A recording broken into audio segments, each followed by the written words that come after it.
Wa minha al asfaru fa huwa jaizun ma lam yakun ala syubhin nisa. Begitu pula motif-motif yang berwarna kuning. Bukan, ini nanti dibedakan antara tadi al muasfar sama al mukhattat, tapi dengan bi alwanin muta'addidah, dengan warna yang macam-macam. Di antaranya adalah warna kuning. Jadi kalau al muasfar adalah baju tadinya putih kemudian diwenter atau diwarnai dengan warna kuning polos. Nah, kalau yang al mukhattat ini warna kuning itu hanya motif, misalnya batik apa warnanya kuning, warnanya, nah semacam itu.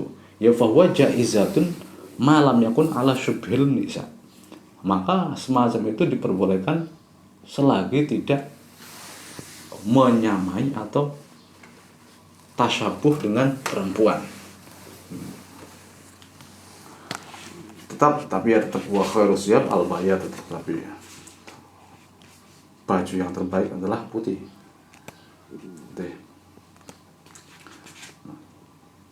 Jadi baju apapun sebenarnya itu kalau memang ilatnya adalah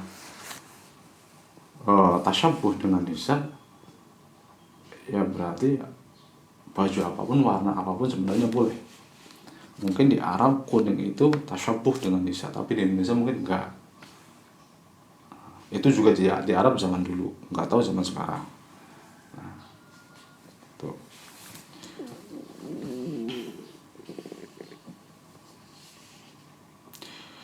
Wan Asma binti Abu Bakar, dari Asma binti Abu Bakar radhiyallahu taala anhuma annaha kharajat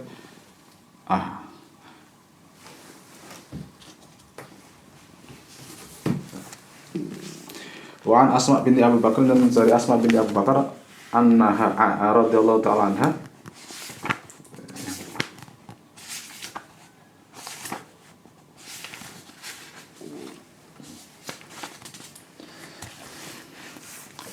Wan Asma binti Abu Bakar, dari Asma binti Abu Bakar radhiyallahu taala anha annaha temen sedune Asma iku akhrajat mengeluarkan sapa Asma jubatan ing jubata Rasulullah ing jubah Rasulullah sallallahu alaihi wasallam makfufatal jaybi kang den kan diplipit atau blibit blebet gulune kerahnya ini didobeli, wal kumaini, dan kedua lengan bajunya ujungnya, wal farjaini, dan kedua lubang bajunya ditambal atau dilapisi bidi baju kelawan sutra kandel. Rawahu meriwayatkan hadis sapa Abu Dawud Imam Abu Dawud asuhu ta asal hadis iku fi muslimin ing dalam kitab Sahih Muslim. Wazada, dan menambahkan sapa Muslim, Imam Muslim menambahkan kanat. Nah, ini ceritanya ini.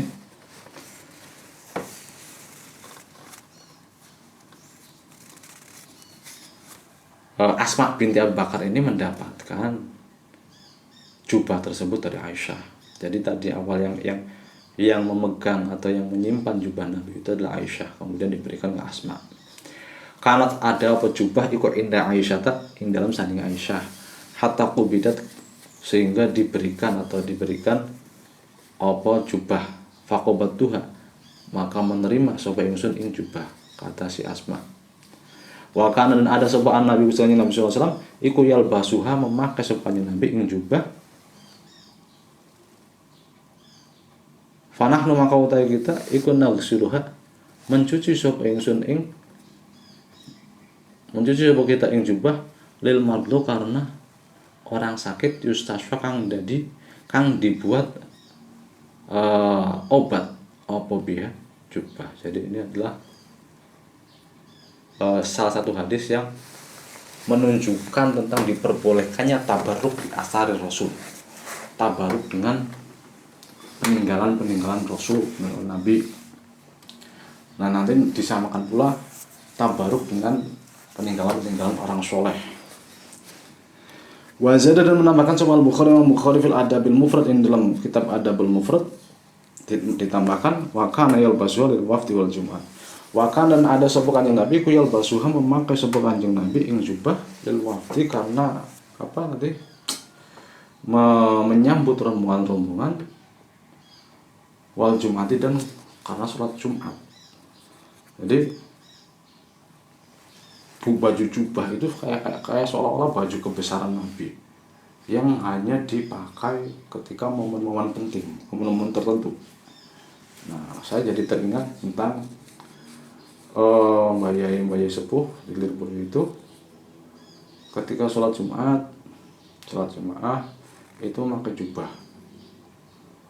Hanya itu saja. Kalau hari biasa enggak. Jadi memang memakai jubah itu enggak tiap hari, tiap saat, enggak. Jadi ada momen-momen tertentu yang memang khusus untuk memakai jubah, yaitu biasanya momen-momen keagamaan, sholat jamaah, sholat Jumat.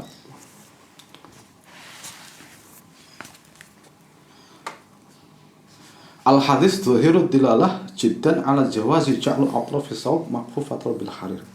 Dari hadis ini jelas sekali dilalahnya atas kebolehannya menjadikan ujung-ujungnya pakaian makfufatan ditambal, bukan dilapisi lah, dilapisi dengan harir, dengan sutra. Lianna jubbar Rasulullah SAW kanat makfufatan bil harir, karena jubahnya Nabi ini dilapisi atau dirangkap dengan harir. Alladzi wajib dibaj, yang merupakan jenisnya dibaj. Fi akmamiha wa fathiha ra'siyah, dikerah di sini di ujung baju. Ini muttafaqun alaih min jumlah. Innama ikhtalafu fi miqdaril jaiz min dzalik, akan tetapi ya tetap ulama akhirnya berbeda pendapat tentang kadar kira-kiranya itu berapa banyaknya sutra yang ditambahkan atau yang ditambahkan. Kalau mazhab Hanafiyah dan Hanabilah tidak boleh melebihi dari 4 jari ya. Jarinya orang Arab mungkin yang besar.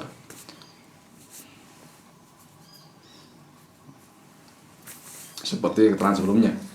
Kalau Malikiyah ini mutlak, alias pokoknya boleh sebesar apapun kerahnya, sebesar apapun ininya, nggak ada keharusan harus berapa derajat maksudnya. Pokoknya sesuai dengan hadis itu, mutlak.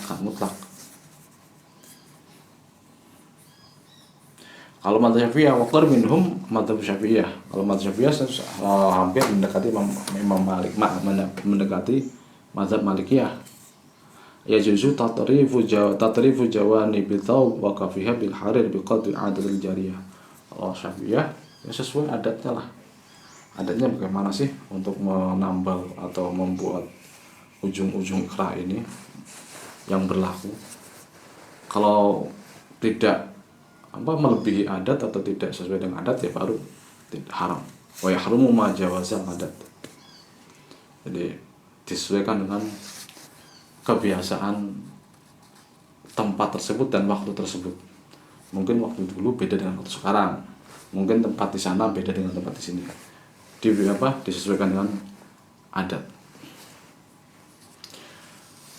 Terus yang kedua, hadis ini menunjukkan qaulu Sayyidah Aisyah, qaulu Sayyidati Asma radhiyallahu ta'ala anha, fa nahnu naghsiluha lil mardi yustafa biha. Ini menunjukkan bahwasanya diperbolehkan, dianjurkan untuk tabarruk bi atharin Nabi. Tabarruk adalah talabu husulul barakah, mencari keberkahan. Keberkahan itu apa? Wahi al khair al kasir, kebaikan yang banyak, ad-daim yang langgeng, yang selamanya. Nah, banyak sekali hadis-hadis Nabi yang banyak sekali hadis-hadis atau riwayat-riwayat sahabat yang melakukan tabaruk dengan asar Rasul, asar Nabi, dengan jejak atau dengan peninggalan Nabi banyak. Ketika sahabat sudah meninggal atau ketika Nabi telah wafat ataupun Nabi ketika masih hidup, banyak sekali. Ada yang sampai sempat memakan kotorannya Nabi lah, ada. Jadi karena kan semua yang keluar dari Nabi wangi, tidak ada najis, tidak pula najis, wangi dan tidak perlu najis semua meskipun kotorannya Nabi. Kemudian qauluha wa kana yalbasu lil wafdi wal Jumat. Nah, Nabi berpakaian dengan pakaian yang begitu bagusnya itu ya dengan momen-momen tertentu, tidak setiap hari, tidak setiap saat, tapi ada momen-momennya. Nah, ini menunjukkan Nabi yang memakai jubah ketika ada kedatangan rombongan atau tamu, menyambut tamu dan hari Jumat menunjukkan istihbab tajammul wa labsu anfus ma 'indal muslim min athiyabi yaumil jum'ati wal 'idi wa istiqbalil wufud. Sunnah berhias, sunnah memakai sesuatu yang bagus yang dimiliki oleh seseorang muslim, ya pakaian-pakaiannya, celananya, sarungnya pada hari Jumat, pada hari raya dan ketika menyambut rombongan, kedatangan rombongan dan juga ya semua perkumpulan-perkumpulan yang berisi kebaikan, ya, pengajian, ya, sekolah.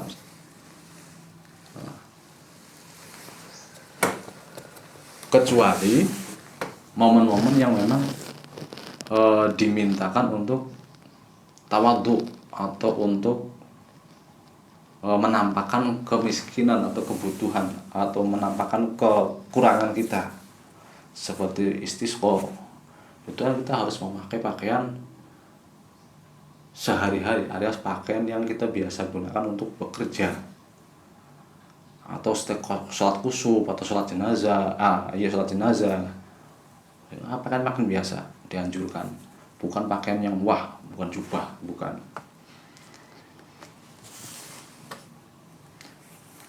Qul ta'ala ya bani Adam khudhu zinatakum 'inda kulli masjid.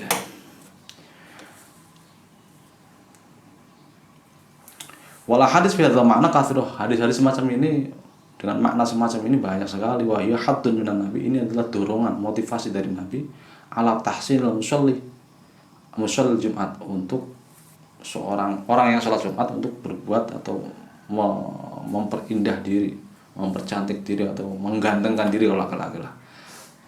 Dan juga bagi orang yang wasyahidul ijtima'at dan orang-orang yang menghadiri perkumpulan kebaikan. Hayatahu wa thiyabahu, diperbagus tingkahnya, tingkah lakunya, bajunya. Wa ayatan dhafa bi qalamil dhafri, juga selain pakaian, selain tingkah lakunya, kukunya dipotongin, wa qasus syari, brengosnya dicukur, wa halqil anat, dan bulu kelaminnya itu dicukur, wa tanzifil badan, dan dibersihkan badan, mandi lah. Kullahu bima yastati'u, semuanya semampunya dilakukan.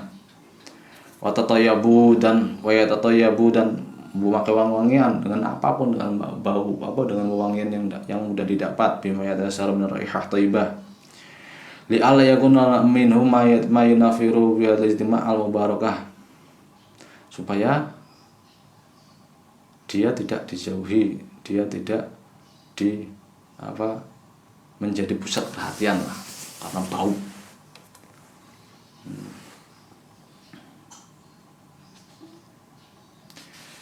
Terus terakhir penutup adalah tentang masalah pakaian ini adalah diantaranya takmilah binata iji muhimmah, menyempurnakan untuk kesimpulan-kesimpulan yang penting. Anal asla fil albasati ibahah. Hukum asal pakaian itu mubah dan itu boleh, itu hampir mayoritas pakaian-pakaian, semua pakaian-pakaian itu hampir mayoritas itu hukumnya mubah. Nah dari sini ada nanti digeret ke haram kalau bagaimana, makruh kalau bagaimana. Nah ini oleh ulama nanti ada pembagiannya.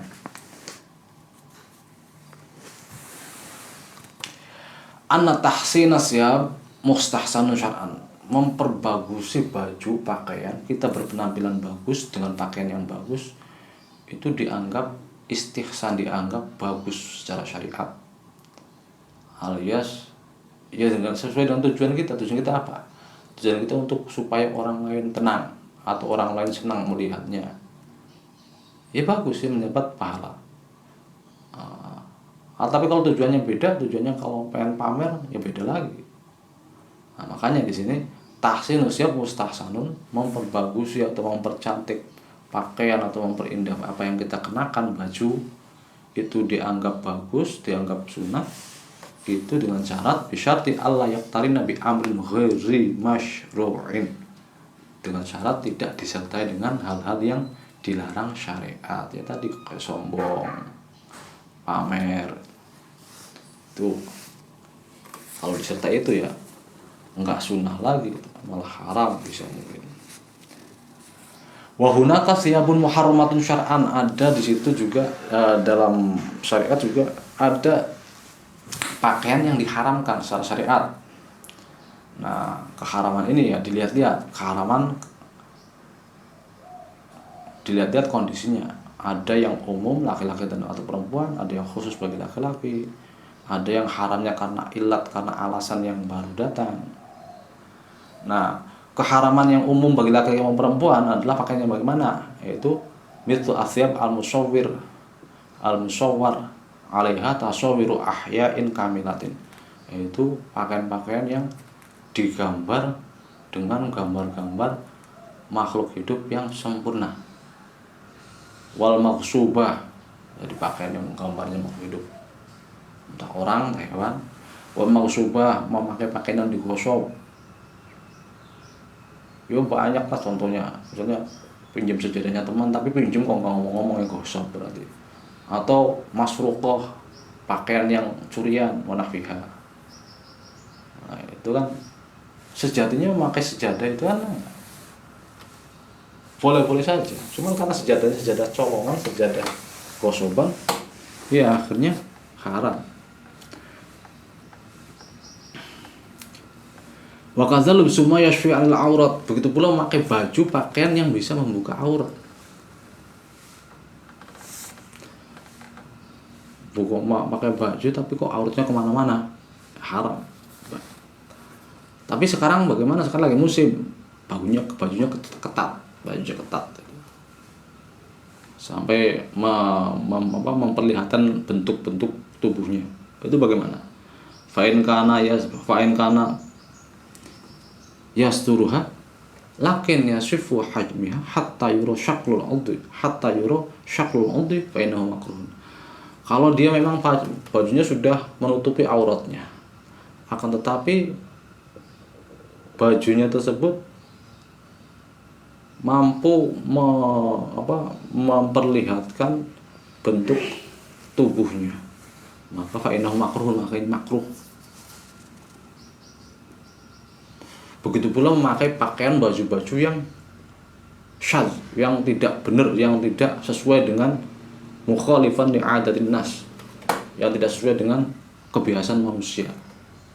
As-sahihah, yang sahih, yang sehat, yang waras. Ya baju kaos ya kaos orang waras ya kaos biasa baju. Nah, kaos orang enggak waras ya kaos depannya saja, belakangnya enggak ada misalnya. Atau celana panjang bersama sampai ke bawah. Itu kan bagi orang waras. Tapi misalnya ada orang yang baju satunya panjang, satunya pendek. Nah, itu kan mukhalifan li adatin nas, bertentangan dengan kebiasaan manusia. Masa celana panjang kok satunya panjang, satunya pendek dipakai, itu haram. Syazan mukhalifan li adatin nas. Terus yang kedua adalah haram yang khusus bagi laki-laki. Pakaian yang haram khusus bagi laki-laki adalah yaitu tadi harir, memakai sutra.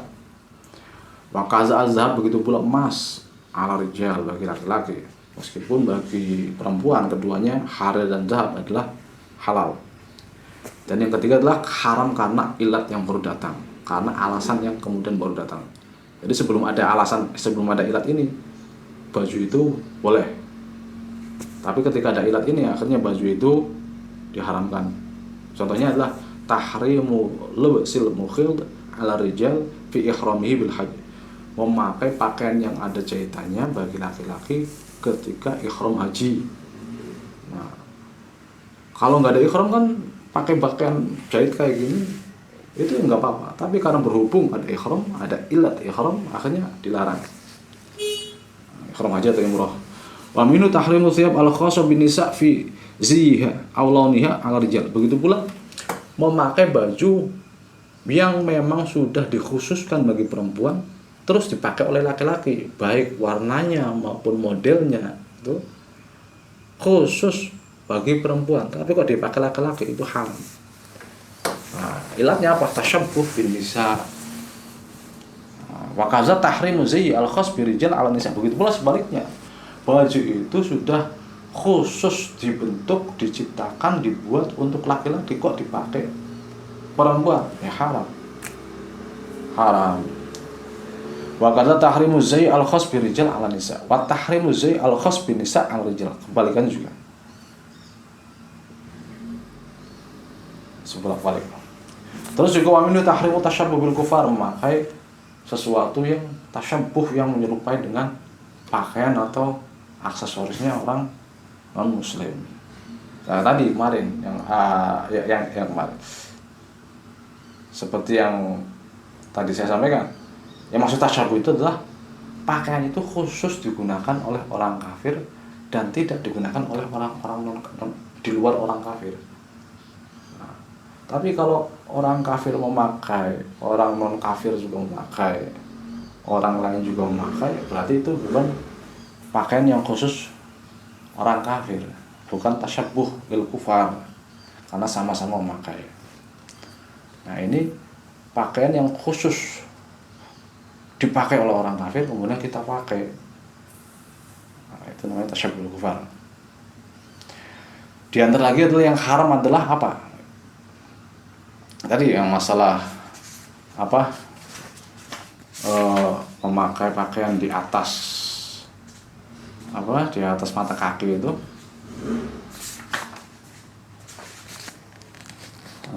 Ya, memakai baju dengan tujuan sombong atau kiber, khuyala, kiber, dan sampai membuat orang lain sakit hati, ini haram.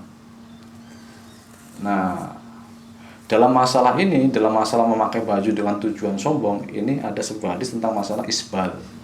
Jadi memakai celana atau sarung atau jubah itu di atas di bawah mata kaki. Nah, di bawah mata namanya itolatus shaw, memperpanjang baju. Nah, ini tidak serta-merta haram. In kanat lil khuyala wal kibr fa haramun. Kalau memang karena ada niatan sombong, ada niatan kibar, ya haram. Baik di atas mata kaki maupun di bawah mata kaki. Kalau ada unsur khuyala, kibar, ya haram. Pakai kopiah pun juga kalau ada unsur khuyala, unsur kesombongan, ya haram. Wa illa, dan kalau tidak ada unsur keharaman, fa'in wasola al-ka'baini fa'ala karohata. Kalau hanya sampai mata kaki pas celana atau sarungnya, itu tidak makruh.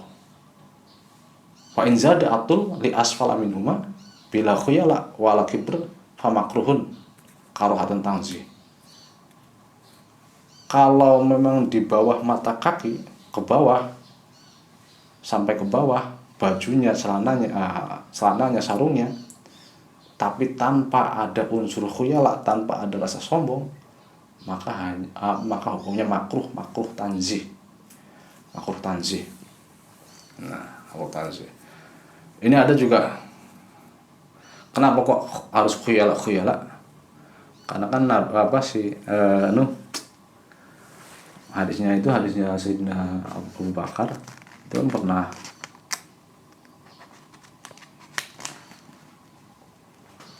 Nabi, saya pakai bajunya ini kepanjangan, saya harus gimana?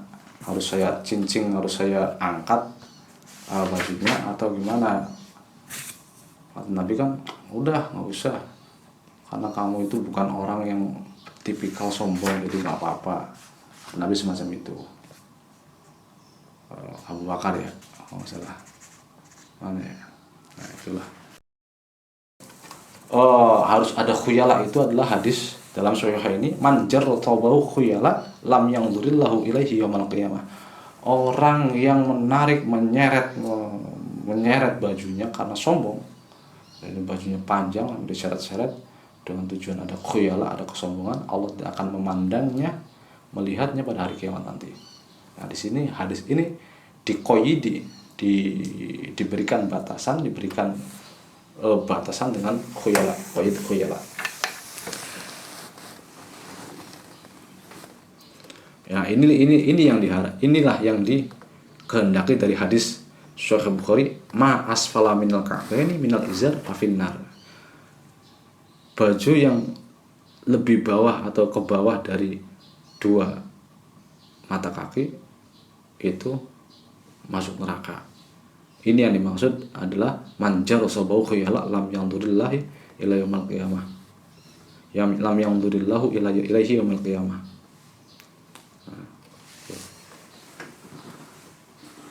Nah, ini dalilnya lagi adalah hadisnya Sahih Bukhari, an Abu Bakrin As-Siddiq radhiyallahu anhu qala ya Rasulullah inna izari yastarhi illa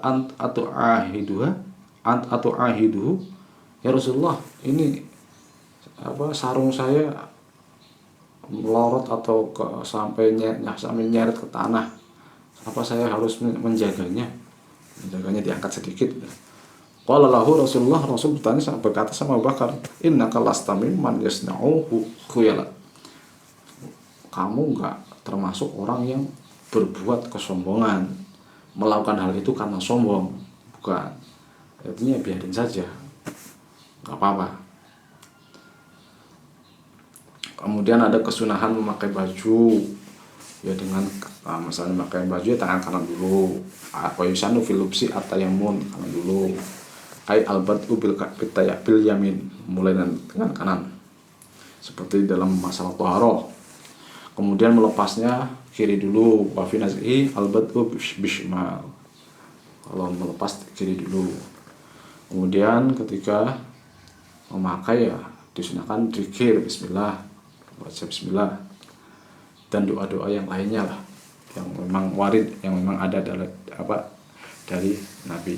Contohnya, alhamdulillazi kasani haza wa razaqanihi min ghairi haulin minni wala quwwatin. Atau doa, Allahumma lakal hamdu anta kasautanihi as'aluka khairahu wa khaira ma suni'alah wa a'udzubika min syarrihi wa min syarri ma suni'alah. Nah, yang doa yang terakhir ini, doa yang kedua ini adalah doa yang warid yang datang dalam baju baru. Ketika mendapat baju baru, maka baju baru berdoa, Allahumma lakal hamdu anta kasautanihi. Ya Allah, segala puji bagimu, Engkau telah memakan baju ini padaku. As'aluka khairahu wa khaira ma suni'alahu. Ya Allah, aku memohon kebaikan baju ini dan kebaikan hal-hal yang dibuat karena baju ini. Wa a'udzubika min syarrihi wa min syarri ma suni'alahu. Dan aku berlindung padamu dari keburukan baju ini dan hal-hal yang dibuat karena baju ini. Allah bisawab. Al-Fatihah. A'udzu billahi bismillahirrahmanirrahim. Alhamdulillahirabbil alamin. Arrahmanirrahim. Maliki yaumiddin. Iyyaka na'budu wa iyyaka nasta'in.